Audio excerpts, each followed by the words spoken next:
दिन के 12 बज रहे थे, लेकिन सोहन अभी भी सो रहा था। उसकी माँ सुमित्रा ने आवाज दी, सुमित्रा, उठ जा बेटा, देख सूरज सर पर चढ़ आया है, कब तक सोता रहेगा। लेकिन सोहन पर कोई असर नहीं हुआ। वह चादर से मुंह ढककर दोबारा सो गया। कुछ देर बाद उसे खाने की खुशबू आने लगी। दाल में तड़का लगते ही उसे जोर से भूख लगने लगी। सोहन उठा और सीधा माँ के पास रसोई में पहुंच गया। माँ, क्या बनाया है? सुमित्रा, पहले जाकर नहाए।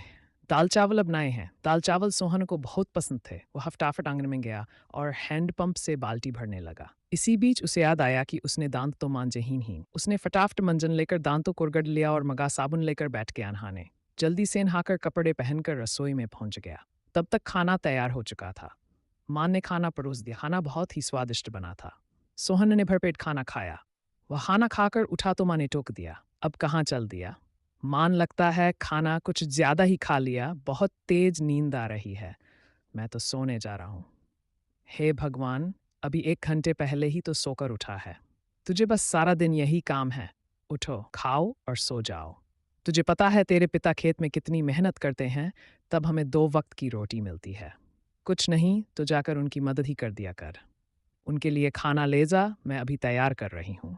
सोहन पर तो जैसे दुखों का पहाड़ टूट पड़ा। मान, तुम्हें पता है इतनी धूप में पहले एक बार मैं खाना देने गया था, आकर कितना बीमार पड़ गया था। तुम ही चली जाना, मैं तो सोने जा रहा हूँ। सुमित्रा को बहुत गुस्सा आया। इससे पहले वह कुछ कहती सोहन तेजी से अपने कमरे में जाकर सो गया। सुमित्रा खाना लेकर खेत पर पहुंची। कबीरदास बहुत मेहनत से खेत जोत रहे थे। सुनो जी, पहले खाना खा लेते। अरे तुम इतनी धूप में क्यों परेशान होती हो, सोहन के हाथ से खाना भेज देती। सुमित्रा, हमारे तो भाग्य ही फूट गए हैं। ऐसा आलसी बेटा मिला है, बस खाता है और सो जाता है। भगवान जाने इस लड़के का क्या होगा।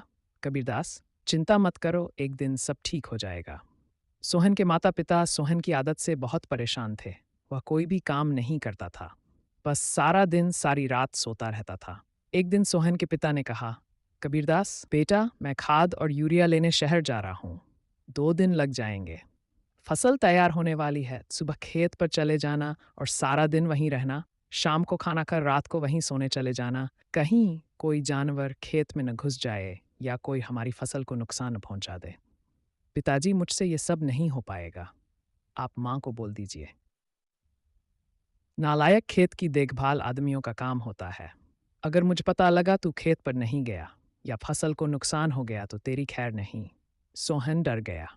वह पिता के जाने के बाद मान से बोला, सोहन, मान सुबह जगा देना नहीं तो पता नहीं पिताजी क्या करेंगे। सुमित्रा मोहन को सुबह 4 बजे जगा देती है। सोहन हाथ में फावड़ा लेकर खेत में पहुंच जाता है। वहां जाकर देखता है चारों ओर ठंडी हवा चल रही थी। वह एक पेड़ के नीचे बैठ जाता है। तभी उसे हल्की हल्की रोशनी नजर आती है। पूरा खेत लाल रोशनी से भर जाता है। सोहन ने यह सब पहली बार देखा था। वह आश्चर्य से सब देखता रहा। कुछ ही देर में सूरज उगने लगा। यह देखकर सोहन को बहुत आश्चर्य हुआ। कुछ